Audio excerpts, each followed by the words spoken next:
الحمد لله رب العالمين والعاقبة للمتقين والصلاة والسلام على سيد الأنبياء والمرسلين وعلى آله وأصحابه وأزواجه وذرياته وأهل بيته وابنه الغوث الأعظم الجيلان ومعين الملة والدين وشيخ الإسلام والمسلمين أعلى الحضرة الإمام أحمد رضا وعلى عباد الله الصالحين أجمعين أما بعد فأعوذ بالله من الشيطان الرجيم بسم الله الرحمن الرحيم إن المصدقين والمصدقات وأقرضوا الله قرضا حسنا يضاعف لهم ولهم أجر كريم وقال الذين ينفقون أموالهم في سبيل الله ثم لا يتبعون ما أنفقوا منا ولا أذى لهم أجرهم عند ربهم ولا خوف عليهم ولا هم يحزنون صدق الله مولانا العظيم وبلغنا رسوله النبي الأمين المختار الكريم ونحن على ذلك لمن الشاهدين والشاكرين والحمد لله رب العالمين الصلاة والسلام عليك يا رسول الله الصلاة والسلام عليك يا حبيب الله الصلاة والسلام عليك يا نبي الله وعلى آلك وأصحابك يا نور الله صلى الله تعالى عليه وآله وسلم اللہ رب العزت کی توفیق سے اور اس کے پیارے محبوب صلی اللہ تعالی علیہ وآلہ وسلم کے خصوصی فضل و کرم سے ہم اور آپ برکاتی ہاشمی چینل کے ذریعے مختلف عناوین پر گفتگو سماعت کر رہے ہیں۔ آج کی اس نشست میں بھی نفلی صدقات کے تعلق سے چند باتیں اور چند حکایت سننے کی سعادت حاصل کریں گے۔ اللہ رب العزت ہمیں اور آپ کو سب کو بھی ان اعمال صالحہ پر عمل کی توفیق عطا فرمائیں اور ہم سب کے لیے نجات کا ذریعہ بنائیں۔ اللہ رب العزت نے صدقہ کے فضائل پر مختلف قرآن عظیم میں آیت نازل فرمائی، جس میں اللہ رب العزت ایک جگہ پر یہ ارشاد فرماتا ہے، بے شک صدقہ دینے والے مرد اور صدقہ دینے والی عورتیں اور وہ جنہوں نے اللہ کو اچھا قرض دیا ان کے دونے ہیں اور ان کے لیے عزت کا ثواب ہے۔ ایک اور مقام پر اللہ رب العزت ارشاد فرماتا ہے، وہ جو اپنے مال اللہ کی راہ میں خرچ کرتے ہیں پھر دیے پیچھے نہ احسان رکھیں نہ تکلیف دیں، ان کا نیک یعنی انعام ان کے رب کے پاس ہے اور انہیں نہ کچھ اندیشہ ہو نہ کچھ غم۔ مفسر شہید خلیفہ اعلیٰ حضرت صدر الافاضل سید محمد نعیم الدین مراد آبادی رحمۃ اللہ تعالی علیہ تفسیر خزائن العرفان میں اس آیت مبارکہ کے تحت فرماتے ہیں کہ اس کا شان نزول یہ ہے کہ یہ آیت حضرت عثمان بن عفان رضی اللہ تعالی عنہ اور حضرت عبد الرحمن بن عوف رضی اللہ تعالی عنہ کے حق میں نازل ہوئی۔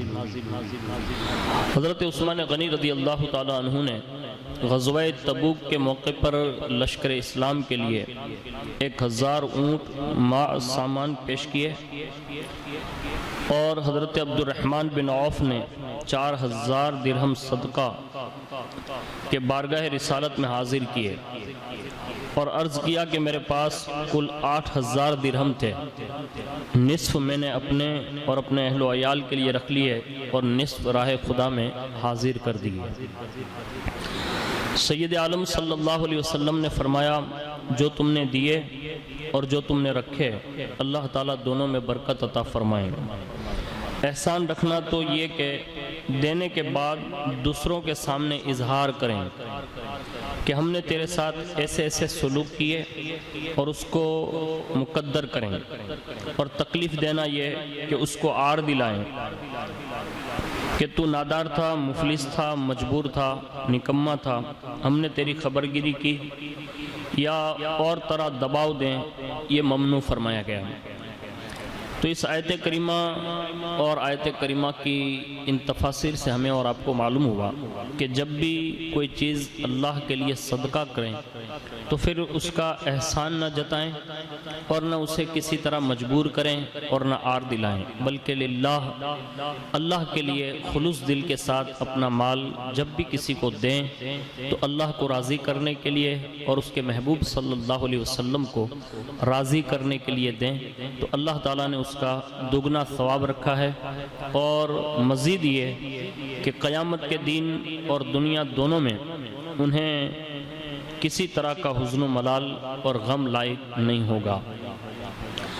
اللہ کے پیارے حبیب صلی اللہ علیہ وسلم نے صدقے کے فضائل پر ارشاد فرمایا، جس مسلمان نے کسی بے لباس مسلمان کو کپڑا پہنایا اللہ تعالیٰ اسے جنتی لباس پہنائے گا، اور جس نے کسی بھوکے مسلمان کو کھانا کھلایا اللہ عز و جل اسے جنتی پھل کھلائے گا، اور جس نے کسی پیاسے مسلمان کو پانی پلایا اللہ تعالیٰ اسے مہر لگی ہوئی پاکیزہ شراب پلائے گا۔ حضرت سیدنا انس رضی اللہ تعالیٰ عنہ سے مروی ہے کہ اللہ کے پیارے حبیب لبیب عز و جل و صلی اللہ علیہ وسلم کا فرمان عالی شان ہے کہ صدقہ اور صلہ رحمی سے اللہ عز و جل عمر میں برکت دیتا، بری موت کو دفع کرتا اور ناپسندیدہ اور قابل احتراز شے کو دور کرتا ہے۔ حضرت سیدنا سعید بن مسعود کندی رحمت اللہ تعالیٰ علیہ سے مروی ہے کہ حضور نبی کریم صلی اللہ علیہ وسلم کا فرمان ذی شان ہے کہ جو شخص دن یا رات کو صدقہ کرتا ہے تو وہ سانپ یا بچھو کے کاٹنے، گر کر مرنے یا اچانک موت سے محفوظ رہتا ہے۔ حضرت انس بن مالک رضی اللہ تعالیٰ عنہ سے مروی ہے کہ اللہ کے پیارے حبیب صلی اللہ تعالیٰ علیہ وآلہ وسلم کا فرمان شفاعت نشان ہے کہ صبح سویرے صدقہ کیا کرو، کیونکہ مصیبت صدقے سے سبقت نہیں لے جا سکتی۔ بعض علماء کرام رحمہم اللہ تعالیٰ فرماتے ہیں کہ بندہ صدقہ کرتا ہے اور بلا نازل ہو رہی ہوتی ہے تو صدقہ اوپر بلند ہوتا ہے، ان دونوں کا آمنا سامنا ہوتا ہے، نہ بلا صدقہ پر غلبہ پا سکتی ہے نہ صدقہ بلا پر، جب تک اللہ عز و جل چاہے دونوں زمین و آسمان کے درمیان ایک دوسرے سے لڑتے رہتے ہیں۔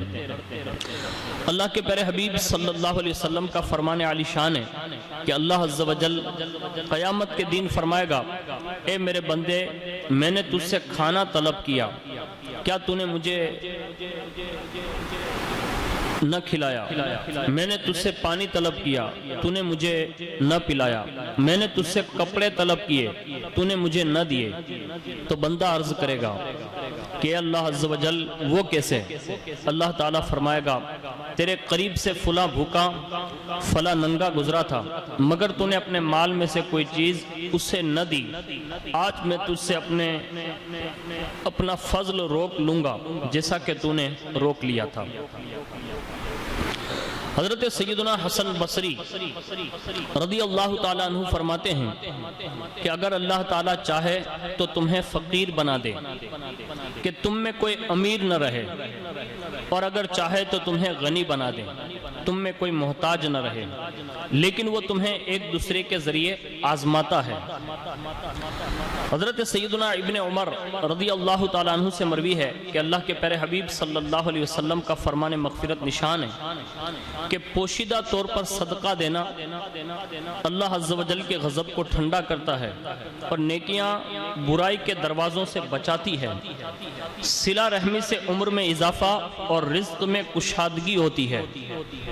حضرت سیدنا سالم بن جعد رحمت اللہ تعالی علیہ فرماتے ہیں کہ صدقہ برائی کے 70 دروازوں کو بند کر دیتا ہے اور پوشیدہ صدقہ اعلانیہ صدقے سے 70 گنا افضل ہے۔ منقول ہے کہ صدقہ کے حروف 4 ہے، صاد، دال، قاف اور ہا۔ صاد سے مراد یہ ہے کہ صدقہ کرنے والا دنیا و آخرت کی تکالیف سے محفوظ رہتا ہے۔ دال سے مراد یہ ہے کہ بروز قیامت جب ساری مخلوق حیران و پریشان ہوگی تو صدقہ کرنے والے کی جنت کی طرف رہنمائی کی جائے گی۔ قاف سے مراد یہ ہے کہ اللہ تعالیٰ اس سے اپنا خاص قرب عطا فرمائے گا۔ ہا سے مراد یہ ہے کہ اس سے اعمال صالحہ کی ہدایت سے نوازا جاتا ہے تاکہ اللہ تعالیٰ اس سے راضی ہو جائیں۔ حضرت سیدنا ابو القاسم مذکور علیہ رحمت و رضوان فرماتے ہیں کہ حضرت سیدنا ابراہیم علی نبینا علیہ الصلاۃ والتسلیم کے اخلاق میں سے یہ تھا کہ وہ اپنے پاس موجود سب سے اچھی، بہتر اور خوبصورت شے صدقہ کرتے۔ آپ سے عرض کی گئی اگر آپ اس سے کم صدقہ کریں تب بھی آپ علیہ السلام کو کفایت کرے گا؟ تو آپ علیہ السلام نے ارشاد فرمایا کیا اللہ عز و جل مجھے ملاحظہ نہیں فرما رہا ہے کہ میں اس سے اپنے پاس موجود گھٹیا چیز کے بدلے بہتر چیز طلب کرتا ہوں؟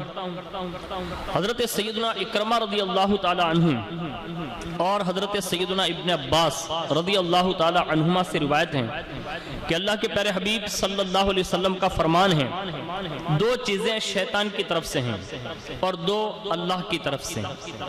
پھر آپ صلی اللہ علیہ وسلم نے یہ آیت مبارکہ تلاوت فرمائی، الشیطان یعدکم الفقر ویأمرکم بالفحشاء واللہ یعدکم مغفرہ منہ وفضلہ واللہ واسع علیم۔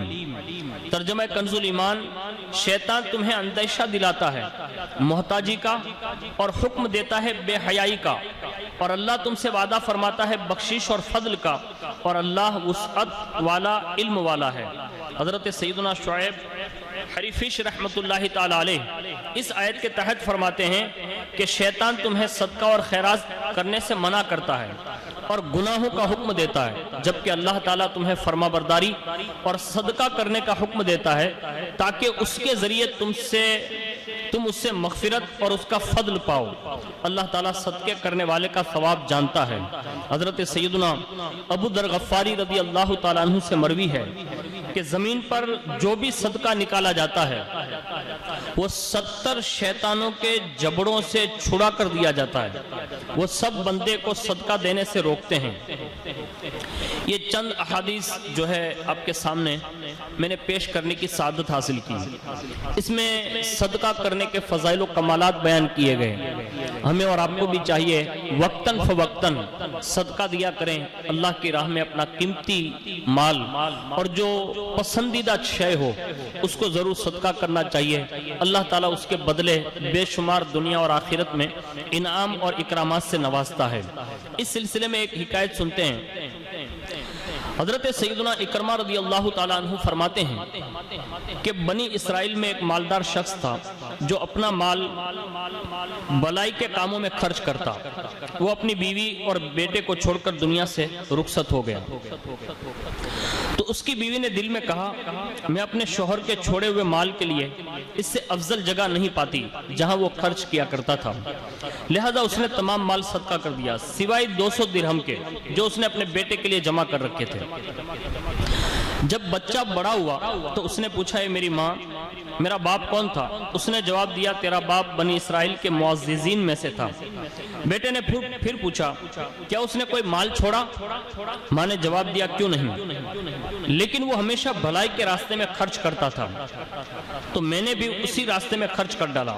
بیٹے نے پوچھا آپ نے میرے حصے کا سارا مال کیوں صدقہ کر دیا اور اس میں سے کچھ کیوں نہیں بچایا؟ اس کی ماں نے کہا تمہارے حصے کے 200 درہم باقی ہیں۔ تو لڑکے نے عرض کیا لائیں میرا مال مجھے دیں۔ تاکہ اس کے ذریعے میں اللہ عز و جل کا فضل تلاش کروں۔ چنانچہ وہ اپنی ماں سے درہم لے کر گھر سے نکل کھڑا ہوا۔ چلتے چلتے ایک برہنہ مردے کے پاس سے گزرا جو زمین پر پڑا ہوا تھا۔ اس نے سوچا مال خرچ کرنے کی اس سے افضل جگہ اور کوئی نہیں۔ اس کے لیے 180 درہم کا کفن خرید کر اس کے کفن دفن کا اہتمام کیا اور قبر پر مٹی ڈالی۔ بقیہ 20 درہم لے کر روانہ ہو گیا۔ راستے میں ایک شخص سے ملاقات ہوئی۔ اس نے پوچھا کہاں کا ارادہ ہے؟ لڑکے نے جواب دیا اللہ تعالیٰ کا فضل تلاش کرنے کے لیے نکلا ہوں۔ اس نے کہا اگر میں ایسی چیز کی طرف تیری رہنمائی کروں جس سے تو اللہ تعالیٰ کا فضل پائے تو اس میں سے نصف میرا ہوگا۔ لڑکا رضامند ہو گیا۔ تو اس شخص نے کہا اس شہر کی طرف چلے جاؤ، وہاں تم ایک عورت کو پاؤ گے جس کے پاس ایک بلی ہوگی، وہ اسے فروخت کر رہی ہوگی۔ تم اسے 20 درہم میں خرید کر ذبح کر دینا اور آگ میں جلا دینا، پھر اس کی راکھ جمع کر کے دوسرے شہر کی طرف روانہ ہو جانا۔ وہاں بادشاہ کی بصارت زائل ہو چکی ہوگی، تم بطور سرما اس کی آنکھوں میں راکھ لگا دینا، اس کی بینائی لوٹ آئے گی۔ وہ لڑکا گیا اور بلی کی راکھ لے کر جب بادشاہ کے پاس آیا، یعنی جو اس نے بتایا تھا اسی کے حساب سے کیا۔ بادشاہ کے پاس آیا تو بادشاہ نے کہا اس کو اس وادی میں لے جاؤ جس میں سرما لگانے والے ہیں۔ پھر اس کو بتایا گیا کہ اگر اس نے مجھے ٹھیک کر دیا تو منہ مانگا انعام پائے گا، اور اگر ٹھیک نہ کر سکا تو میں اسے قتل کر دوں گا۔ پھر اگر وہ چاہے تو علاج کے لیے آگے بڑھے اور چاہے تو وہیں سے لوٹ آئے۔ جب لڑکا وادی میں گیا تو وہاں سرما لگانے والوں کی لاشیں دیکھی، پھر بھی اس نے کہا میں سرما لگاؤں گا۔ چنانچہ اس نے سرما لگایا تو بادشاہ کہنے لگا گویا مجھے کچھ نظر آ رہا ہے۔ پھر دوسری مرتبہ لگایا تو بادشاہ نے کہا میں سب کچھ دیکھ رہا ہوں۔ پھر جب تیسری مرتبہ سرما لگایا تو اس کی بینائی مکمل طور پر لوٹ آئی۔ بادشاہ نے کہا میں تجھ پر اس سے بڑھ کر احسان نہیں کر سکتا کہ تیری شادی اپنی بیٹی سے کر دوں۔ پھر بادشاہ نے اس کی حاجت پوچھ کر اپنا سب سے پسندیدہ مال اسے دے دیا۔ وہ لڑکا اس کے پاس کچھ عرصہ ٹھہرا رہا، پھر اسے اپنی ماں کی یاد ستائی تو اس نے بادشاہ سے جانے کی اجازت چاہی۔ بادشاہ نے کہا ٹھیک ہے، اپنے ساتھ اپنی بیوی اور مال کو بھی لے جاؤ۔ واپسی میں وہ لڑکا اسی شخص کے پاس سے گزرا تو اس نے پوچھا کیا مجھے پہچانتے ہو؟ لڑکے نے نفی میں جواب دیا تو اس نے کہا میں وہی ہوں جس نے تجھے فلاں فلاں بات بتائی تھی۔ پھر وہ لڑکا سواری سے اتر آیا اور جو کچھ اس کے پاس تھا وہ 2 حصوں میں تقسیم کر دیا۔ وہ شخص کہنے لگا میرے حصے کی ایک چیز ابھی باقی ہے۔ لڑکے نے پوچھا وہ کیا ہے؟ تو وہ بولا تیری بیوی۔ میں تجھے اللہ عز و جل کی قسم دیتا ہوں کہ اپنا وعدہ پورا کر۔ اس لڑکے نے کہا پھر ہم اس کی تقسیم کیسے کریں؟ اس شخص نے کہا اس کو آرے سے چیر دو۔ لڑکے نے حامی بھر لی کہ میں ایسا ہی کروں گا۔ جب اس نے آرا اپنی بیوی کے سر پر رکھا تو وہ شخص کہنے لگا رک جاؤ، بے شک مجھے اللہ عز و جل نے تیرے پاس بھیجا ہے۔ اللہ عز و جل اسی طرح تیری حفاظت فرمائے جیسے تو نے اس سے کیے ہوئے عہد کو پورا کیا۔ پھر اس شخص نے لڑکے کا سارا مال اس سے واپس کر دیا۔ اس حکایت سے ہمیں اور آپ کو پتا چلا کہ ہمارے اگلوں کا کیا ہوا صدقہ اور ہمارے اگلوں کی ہوئی نیکیاں بھی کام آتی ہے۔ اگر ماں باپ نیک ہوں اور ماں باپ اگر صدقہ اور خیرات کیا کرتے ہوں تو اللہ تعالیٰ اس کا نعم البدل ان کی اولادوں کو بھی عطا فرماتا ہے۔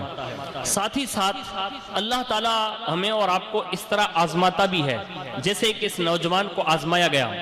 تو اللہ تعالیٰ نے اس آزمائش پر جیسا کہ اس نے ایک مردے کی تکفین کے لیے اپنا مال خرچ کیا اور ساتھ میں اس نے ایک مرد سے جو پارٹنرشپ کی اور جو عہد کیا اسے توڑا نہیں بلکہ اس کو بھی وہ پورا کرنے کے لیے آمادہ ہوا، تو اللہ تعالیٰ نے اسے غنی کر دیا اور بے شمار جو ہے مال اور دولت سے اللہ تعالیٰ نے اس سے نوازا۔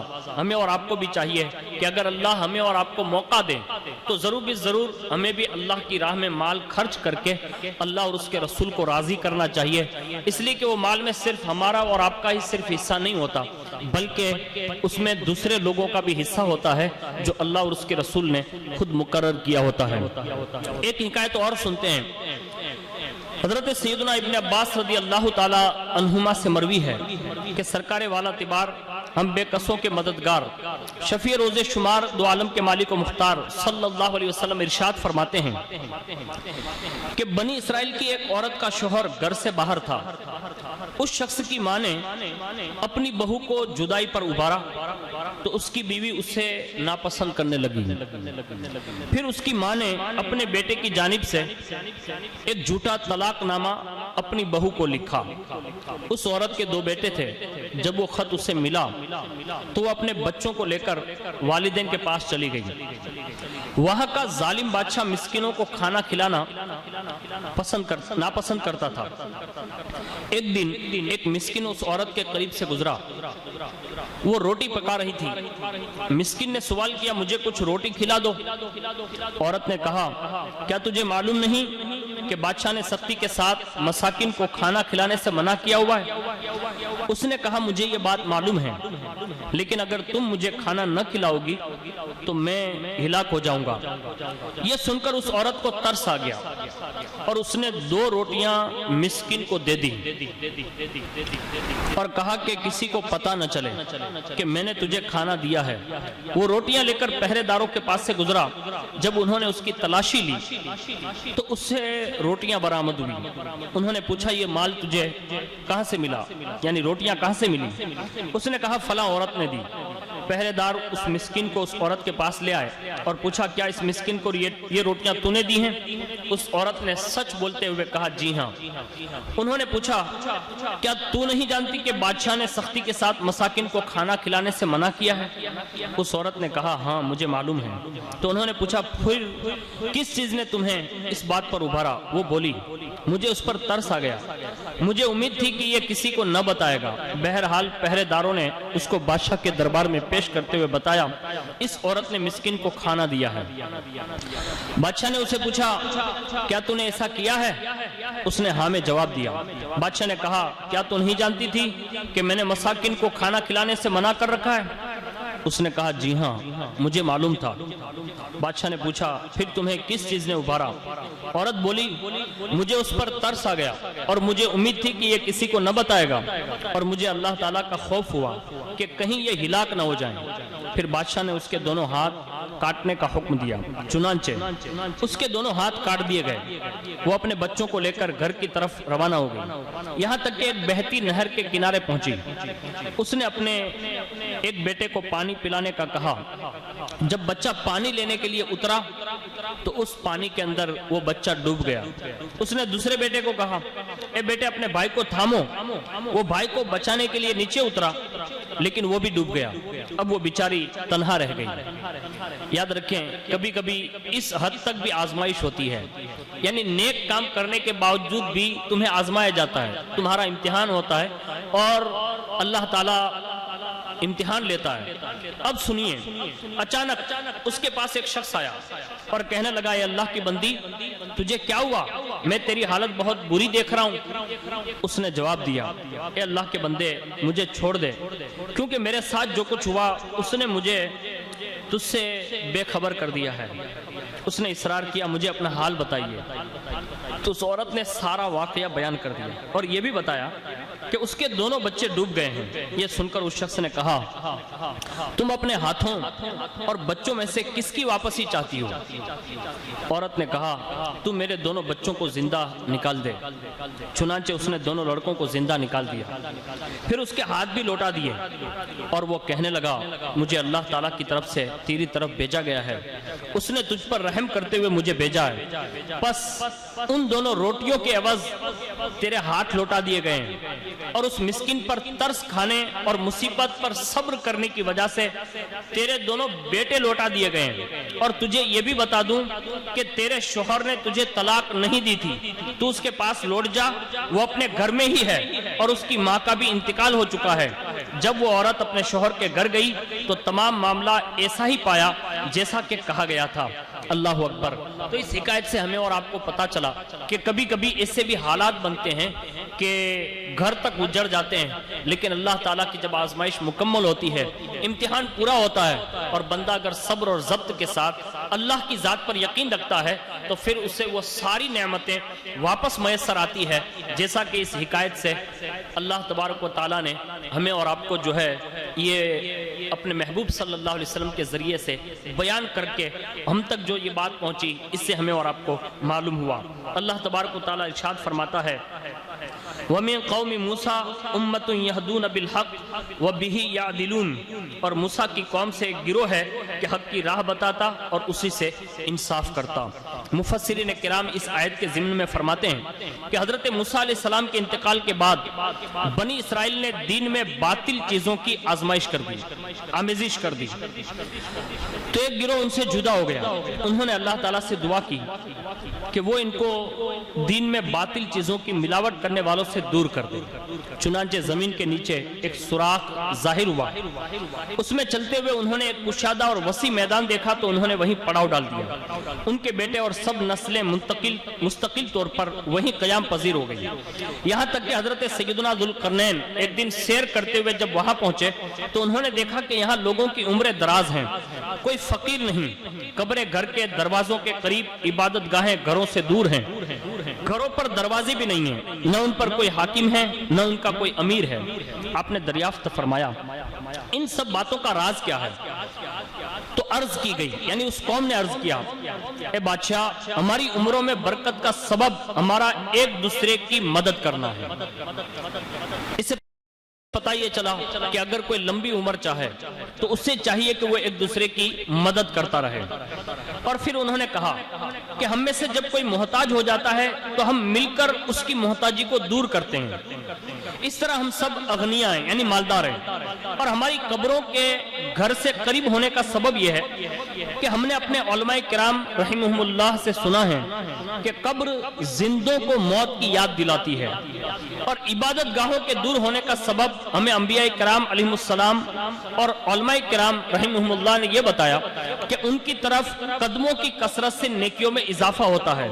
اور ہمارے گھروں کے دروازے اس لیے نہیں ہیں کہ ہم کسی کی چوری نہیں کرتے، تو ہمیں دروازوں کی حاجت نہیں ہوتی، اور ہم پر کوئی حاکم یا امیر نہ ہونے کی وجہ یہ ہے کہ ہم ایک دوسرے پر ظلم نہیں کرتے، بلکہ ہم باہم عدل و انصاف سے کام لیتے ہیں، تو ہمیں پھر امیر اور حاکم کی ضرورت نہیں پڑتی۔ حضرت سیدنا ذوالقرنین نے ارشاد فرمایا، میں نے تمہاری مثل کوئی قوم نہیں دیکھی، اور اگر میں نے کسی شہر کو وطن بنانے کا ارادہ کیا تو تمہارے حسن معاشرت اور اخلاق جمیلہ کی وجہ سے اس شہر کو وطن بناؤں گا۔ ہمیں اور آپ کو اس تفسیر سے بھی پتا چلا کہ ایسی بھی قومیں گزری ہیں کہ جن پر اللہ تعالیٰ نے اتنی نعمتیں جو ہے وافر طور پر اپنی نعمتوں کا جو انعام عطا فرمایا کہ اللہ تعالیٰ نے انہیں امیر رکھا، غنی رکھا، محتاجی سے بچا کر رکھا، چوری، ظلم، جبر، ایسے فسادات سے بھی انہیں بچا کر رکھا۔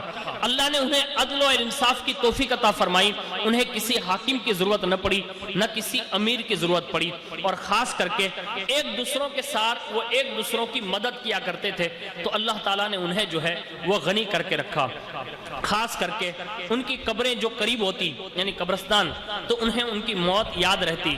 گھروں سے مسجدیں دور ہونے کا سبب یہ بتایا کہ انہیں نیکیاں زیادہ ملتی کہ وہ چل کر جاتے۔ تو ہمیں اور آپ کو بھی اگر اپنے معاشرے کو اچھا بنانا ہے تو ہمیں ایک دوسرے کو مدد کرنا ہوگا، ہمیں ایک دوسرے کی ہیلپ کرنا ہوگی، اور ایک دوسروں کے ساتھ مل جل کر عدل و انصاف کے ساتھ زندگی گزارنے کا ایسا طریقہ اپنانا ہوگا۔ آپ یہ پورے شہر میں نہیں کر سکتے، کم از کم اپنے قبیلے میں ضرور کر سکتے ہیں، اپنی جماعت میں ضرور کر سکتے ہیں، کم از کم اپنے گھر میں یا اپنے چند فیملی ممبروں کے ساتھ اس طرح سے اگر طرز عمل بنا لیا جائے تو یہ معاشرہ بڑا حسین بن سکتا ہے۔ اسی طرح ایک حکایت اور بیان کی جاتی ہے، مروی ہے کہ بنی اسرائیل کا ایک عابد کئی سال اپنی جھوپڑی میں اللہ تعالیٰ کی عبادت کرتا رہا۔ ایک دن اس نے جھوپڑی سے نکل کر سامنے صحن کے درمیان جاری پانی کو دیکھا تو اس سے نفس نے جھوپڑی سے اترنے پر ابھارا۔ چنانچہ وہ اترا اور پانی پی کر وہیں بیٹھ گیا۔ اچانک اس کے پاس سے ایک زیور سے آراستہ عورت گزری جو ایک بستی سے دوسری بستی کی طرف جا رہی تھی۔ وہ عابد اس کے فتنے میں مبتلا ہوا اور زنا کر بیٹھا۔ پھر اس کے قریب سے ایک سائل گزرا، عابد کو روزانہ غیب سے 2 روٹیاں ملتی تھی، اس نے وہ روٹیاں اس سائل کو دے دی اور خود بھوکا رہا۔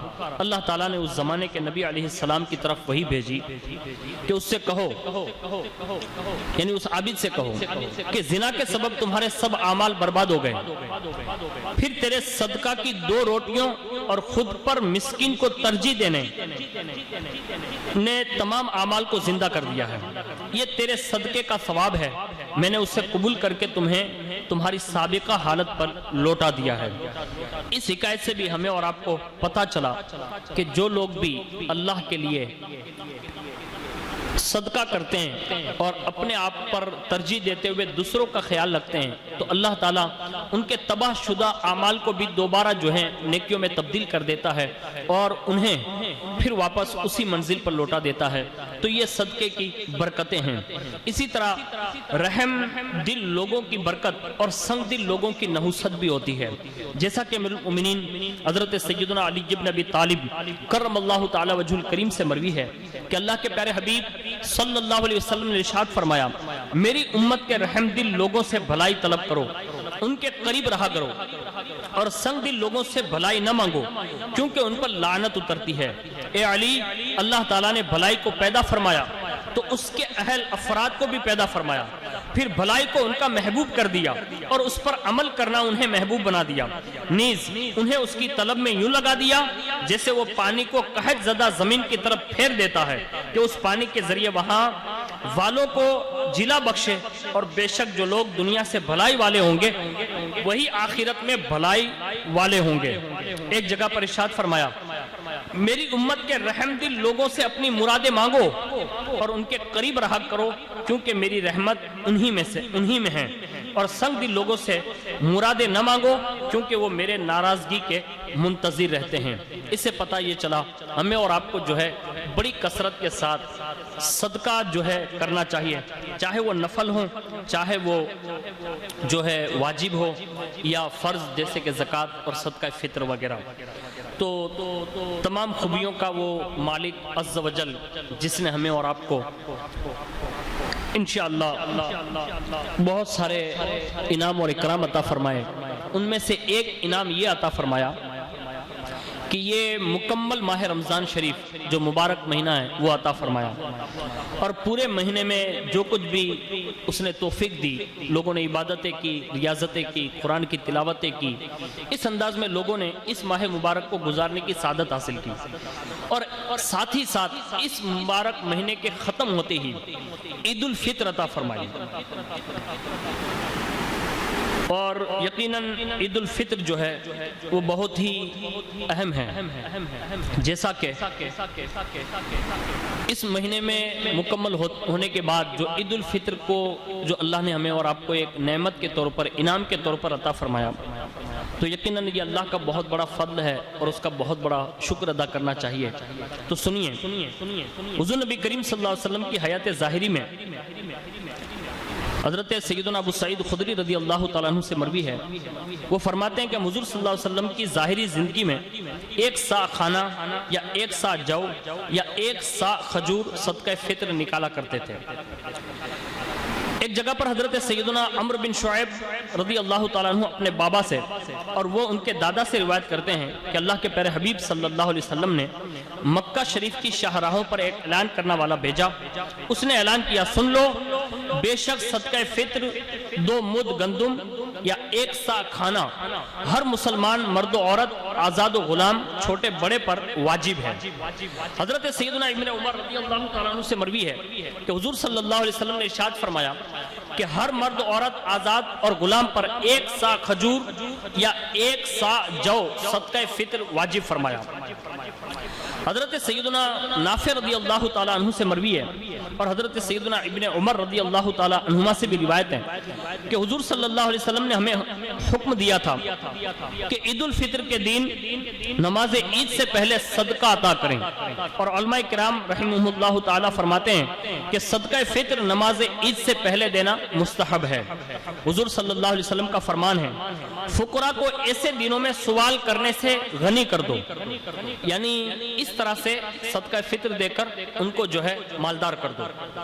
اور اسی طرح عید الفطر کے دن مستحب ہے کہ بندہ غسل کرے، مسواک کرے، اچھے کپڑے پہنے، صدقہ فطر ادا کریں اور پھر کچھ کھا پی کر پیدل عیدگاہ کا رخ کریں، سوار ہو کر نہ جائیں۔ البتہ کوئی عذر ہو تو سوار ہو کر جا سکتا ہے، مثلا عیدگاہ اگر دور ہیں تو سوار ہو کر جائیں، اور عیدگاہ کی طرف ایک راستے سے جائیں، دوسرے راستے سے واپس آئیں، کیونکہ اللہ تعالیٰ ملائکہ کو بھیجتا ہے، وہ راستوں میں بیٹھ جاتے ہیں اور اپنے پاس سے گزرنے والے ہر شخص کا نام لکھتے ہیں، اس لیے ایک راستے سے جانا اور دوسرے راستے سے واپس آنا یہ مستحب ہوا۔ حضرت سیدنا بریدہ رضی اللہ تعالیٰ عنہ روایت کرتے ہیں، اللہ کے پیارے حبیب صلی اللہ علیہ وسلم عید الفطر کے دن جب تک کچھ کھا نہ لیتے عیدگاہ کی طرف نہ جاتے۔ عید الاضحیٰ کے دن جب نماز نہ پڑھ لیتے تب تک کچھ نہ کھاتے۔ حضرت سیدنا انس رضی اللہ تعالی عنہ سے بھی یہ بات مروی ہے کہ عید الفطر کے دن عیدگاہ کی طرف نکلنے سے پہلے چند کھجوریں تناول فرماتے تھے حضور صلی اللہ علیہ وسلم۔ حضرت سیدنا ام عطیہ رضی اللہ تعالی عنہ سے مروی ہے کہ نبی کریم صلی اللہ علیہ وسلم کے حکم سے عیدین میں کنواریاں، بالغات، پردے والیاں اور حیض والیاں نماز عید کے لیے نکلتی تھی، اور حیض والیاں عیدگاہ سے الگ ہوتی اور مسلمانوں کی دعا میں حاضر ہوتی۔ ان میں سے کسی نے ایک نے عرض کیا، یا رسول اللہ صلی اللہ علیہ وسلم، اگر کسی کے پاس چادر نہ ہو تو آپ صلی اللہ علیہ وسلم نے ارشاد فرمایا اس کی بہن اپنی چادر اس کو ادھار دے دیں۔ حضرت سیدتنا ام المؤمنین حضرت عائشہ صدیقہ رضی اللہ تعالیٰ عنہ سے مروی ہیں، وہ فرماتی ہیں کہ اگر اللہ عز و جل کے پیارے محبوب صلی اللہ علیہ وسلم ہمارے زمانے کی عورتوں کی نئی نئی باتیں ملاحظہ فرماتے تو ان کو مسجد میں جانے سے منع فرما دیتے، جیسے بنی اسرائیل کی عورتوں کو منع کیا گیا۔ حضرت سفیان ثوری رضی اللہ تعالیٰ عنہ فرماتے ہیں، میں آج کے دور میں عیدین میں عورتوں کے نکلنے کو ناپسند جانتا ہوں۔ اگر کوئی عورت نماز عید کے لیے نکلنے پر بضد ہوں تو اس کا شوہر اس سے پھٹے پرانے کپڑوں سے نکلنے کی اجازت دیں اور وہ زینت بھی نہ کریں۔ اگر وہ اس طرح نکلنے سے انکار کرے تو شوہر اس سے نکلنے سے منع کر دیں۔ اس لیے ہمارے اور آپ کے یہاں الحمدللہ کہ عیدوں میں عورتوں کی ممانعت ہے، اور جس نے اللہ کے پیارے حبیب صلی اللہ علیہ وسلم نے اس عید کی اور عید الاضحیٰ کی شب بیداری کے حوالے سے ارشاد فرمایا کہ جس نے عیدین میں شب بیداری کی تو اس کا دل اس دن نہ مرے گا جس دن لوگوں کے دل مر جائیں گے۔ ایک جگہ پر ارشاد فرمایا سب سے زیادہ عظمت والی راتیں عید الاضحیٰ اور عید الفطر کی راتیں ہیں، تو ہمیں اور آپ کو بھی چاہیے کہ ان راتوں میں اللہ اور اس کے رسول کو راضی کرنے کے لیے کوئی نہ کوئی ایسے عمل کریں کہ اللہ تعالیٰ ان راتوں کی برکتیں نصیب فرمائیں۔ ایک جگہ پر ارشاد فرمایا 4 راتوں میں اللہ عز و جل اپنے بندوں پر بہت زیادہ رحمتیں نازل فرماتا ہے، رجب المرجب شریف کی پہلی رات، شعبان شریف کی 15ویں رات، عید الفطر کی رات اور عید الاضحیٰ کی رات۔ عید کو عید کیوں کہتے ہیں؟ عید کو اس لیے عید کہتے ہیں کیونکہ اس میں خوشی اور سرور لوٹ آتے ہیں۔ بعض کے نزدیک اسے عید کہنے کی وجہ یہ ہے کہ یہ شرف اور عزت والا دین ہے، لہٰذا ایک عقل مند انسان کے لیے ضروری ہے کہ وہ اللہ عز و جل کی تعظیم کرتے ہوئے قبلہ رو ہو کر کثرت کے ساتھ اللہ کا ذکر کریں۔ آپ نے سن لیا ہوگا کہ یہ حالات کی وجہ سے عیدین کی جو نمازیں ہیں تو عید کی نماز کے لیے عیدگاہ جانے کی اجازت نہیں، لیکن جہاں بھی آپ کو عید کی نماز میسر آئیں تو اس میں ضرور بے ضرور اللہ عز و جل کی تکبیر بیان کریں، اس کا زیادہ سے زیادہ ذکر کریں۔ اور عید کو ایک مشابہت ہے روز محشر سے۔ عید کا دن یوم قیامت کے مشابہ ہیں، جس دن گرجدار کڑک اور سور پھونکنے کی آواز سنائی دے گی، اور طبلوں کا بجنا گرجدار کڑک کی یاد دلاتا ہے اور بگل کا بجنا سور پھونکنے کی یاد دلاتا ہے۔ عیدگاہ میں لوگوں کا اجماع، میدان محشر میں لوگوں کے اجماع کی یاد ہے کہ وہ مختلف رنگ و نسل کے ہوں گے اور ان کے احوال بھی مختلف ہوں گے، کچھ کے لباس سفید، کچھ کے سیاہ، کچھ پیدل، کچھ سوار، کچھ خوش اور کچھ غمگین، کچھ جنت کی نعمتوں کی طرف اور کچھ جہنم کے عذاب کی طرف پلٹیں گے۔ تاجدار رسالت صلی اللہ علیہ وسلم کا فرمان ہے، عبرت نشان ہے، لوگوں کو اپنی قبروں سے 3 حصوں میں اٹھایا جائے گا، 1/3 سواریوں پر، 1/3 پیدل ہوں گے اور 1/3 چہروں کے بل گھسیٹے جائیں گے۔ جس طرح لوگ عیدگاہ میں امام کا انتظار کرتے ہیں، اسی طرح بروز محشر قیامت کے کھلے میدان میں ٹھہر کر اس جزا اور سزا کا انتظار ہوگا جس کا اللہ عز و جل نے وعدہ فرما رکھا ہے، اور خطبہ میں اشارہ ہے کہ جب امام خطبہ دیتا ہے تو لوگ خاموش ہو جاتے ہیں. اسی طرح اللہ عز و جل لوگوں سے حساب کتاب لے گا اور سزا سنائے گا جبکہ اس وقت لوگ خاموش ہوں گے. اور عیدگاہ میں لوگوں کے مختلف درجے، قیامت میں لوگوں کے مختلف درجوں کے مشابہ ہیں. کچھ سائے میں بیٹھے ہیں، کچھ دھوپ میں. اسی طرح بروز قیامت کچھ پسینے میں شرابور ہوں گے، کچھ عرش کے سائے میں ہوں گے اور مزے لوٹ رہے ہوں گے. اسی طرح لوگوں کا عیدگاہ سے لوٹنا بھی قیامت کی یاد دلاتا ہے کہ بعض کی عبادت قبول ہو جاتی ہے اور بعض کی مردود. حضرت سیدنا وہب رحمت اللہ تعالی علیہ کے بارے میں مروی ہے کہ آپ رحمت اللہ تعالی علیہ عید کے دن نکلے تو اپنے سر پر مٹی اور راکھ ڈالنے لگے. آپ رحمت اللہ تعالی علیہ سے عرض کیا گیا آج تو خوشی اور زینت کا دن ہے. تو آپ رحمت اللہ تعالی علیہ نے جواباً ارشاد فرمایا یہ اس شخص کے لیے سرور اور زینت کا دن ہے جس کے روزے مقبول ہو گئے ہوں. حضرت سیدنا حسان بن ابی سنان رحمت اللہ تعالی علیہ عید کے دن گھر سے باہر تشریف لے گئے. جب آپ رحمت اللہ تعالی علیہ واپس آئے تو آپ رحمت اللہ تعالی علیہ کی زوجہ کہنے لگی آج آپ رحمت اللہ تعالی علیہ کتنی حسین عورتوں کو دیکھیں. آپ رحمت اللہ تعالی علیہ نے ارشاد فرمایا اللہ عز و جل کی قسم میں یہاں سے جانے کے بعد واپس آنے تک اپنے پاؤں کے انگوٹھے پر ہی دیکھتا رہا. سلف صالحین نظر کے فتنے سے بچنے کے لیے اور برے خاتمے کے خوف سے اپنی نگاہیں بہت زیادہ جھکا کر رکھتے تھے. اور بے شک دنیا کے عیوب ظاہر ہیں، کتنے ہی آزمائش کے دروازے کھول دیے گئے اور آنکھ کے دھوکے جیسا کوئی دھوکہ نہیں. حضرت سیدنا ربیع بن خثیم رحمت اللہ تعالی علیہ نظر کی حفاظت کے لیے اپنی آنکھوں کو بہت زیادہ جھکائے رکھتے تھے، یہاں تک کہ لوگ آپ رضی اللہ تعالیٰ عنہ کو نابینا گمان کرتے تھے. حضرت سیدنا ابن مسعود رضی اللہ تعالیٰ عنہ کے گھر 20 سال تک آپ رضی اللہ تعالیٰ عنہ کا جانا رہا. جب بھی آپ رضی اللہ تعالیٰ عنہ دروازہ کھٹکھٹاتے تو لونڈی باہر آ کر آپ رضی اللہ تعالیٰ عنہ کو اس حال میں دیکھتی کہ آپ رضی اللہ تعالیٰ عنہ اپنی نظر کو جھکائے ہوئے ہوتے تو وہ اپنے آقا سے کہتی آپ کا نابینا دوست آیا ہے. حضرت سیدنا ابن مسعود رضی اللہ تعالیٰ عنہ لونڈی کی اس بات سے مسکرا دیا کرتے اور جب حضرت سیدنا ربیع بن خثیم رضی اللہ تعالیٰ عنہ کو دیکھتے تو فرماتے وَبَشِّرِ الْمُخْبِتِينَ یعنی اے محبوب خوشی سنا دو ان تواضع والوں کو. اللہ عز و جل کی قسم اگر حضور صلی اللہ علیہ وسلم آپ کو دیکھتے تو آپ سے خوش ہوتے اور آپ کو پسند فرماتے. بعض صالحین فرماتے ہیں اے لوگوں کشتی غرق ہو رہی ہے پھر بھی ہم سو رہے ہیں، نہ جانے ہمارے ساتھ کیسا معاملہ پیش آئے گا جبکہ ہمارے افعال قبیح اور باتیں بری ہیں. ہم سخت وبال اور عذاب میں گھرے ہوئے ہیں، ہر وقت حرام کو دیکھتے ہیں. حضرت سیدنا شیخ جمال الدین ابو الفرج بن جوزی رحمت اللہ تعالی علیہ نقل فرماتے ہیں کہ نظر کی سزا کے بارے میں حضرت سیدنا ابن عباس رضی اللہ تعالی عنہ سے مروی ہے کہ ایک شخص اللہ کے پیارے حبیب صلی اللہ علیہ وسلم کی بارگاہ میں حاضر ہوا. اس سے خون ٹپک رہا تھا. حضور صلی اللہ علیہ وسلم نے ارشاد فرمایا تجھے کیا ہوا؟ اس نے عرض کی میرے قریب سے ایک عورت گزری، میں نے اس کی طرف دیکھا، میری نظر مسلسل اس کا پیچھا کرتی رہی یہاں تک کہ میں ایک دیوار سے ٹکرا گیا اور میرے ساتھ وہ ہوا جو آپ صلی اللہ علیہ وسلم ملاحظہ فرما رہے ہیں. حضور صلی اللہ علیہ وسلم نے ارشاد فرمایا بے شک اللہ تعالیٰ جب کسی بندے سے بلائی کا ارادہ فرماتا ہے تو دنیا ہی میں اسے سزا دے دیتا ہے. ماہ رمضان شریف کے آغاز میں بہت سے لوگوں نے نماز تراویح پڑھنی شروع کر دی ہوگی اور آخر تک انہوں نے ضرور بھی ضرور جو ہے یہ کام انجام دیا ہوگا. اور یقیناً اس کے ساتھ ساتھ بہت سارے حفاظ قرآن بھی ہوں گے کہ جنہوں نے قرآن پاک کی تلاوت کی ہوگی. بہت سارے ایسے بھی لوگ ہوں گے جنہوں نے صدقہ اور خیرات سے بھی کام لیا ہوگا اور بہت سارے لوگ ایسے بھی ہوں گے جنہوں نے خوب اپنے اپنے انداز میں نیکیاں بھی کی ہوگی. بہت سارے لوگوں نے توبائیں بھی کی ہوگی، استغفار کیے ہوں گے، جہنم سے پناہ مانگی ہوگی، جنت کی طلب کی ہوگی. یقیناً ماہ رمضان کی برکتیں ہیں کہ اللہ تعالیٰ سے امید رکھنی چاہیے کہ اس کا ہر ایک لمحہ قبولیت کا لمحہ ہوتا ہے، اس کی ہر ایک گھڑی قبولیت کی گھڑی ہوتی ہے، اس کے رات اور دن بھی قبولیت کے رات دن ہوتے ہیں. پورا مہینہ قبول قبول اور قبولیت کا ہی مہینہ ہوتا ہے۔ اللہ تعالیٰ سے دعا کریں کہ اللہ تعالیٰ ہمیں آپ کو سب کو بھی ماہ رمضان شریف کی برکتیں عطا فرمائیں۔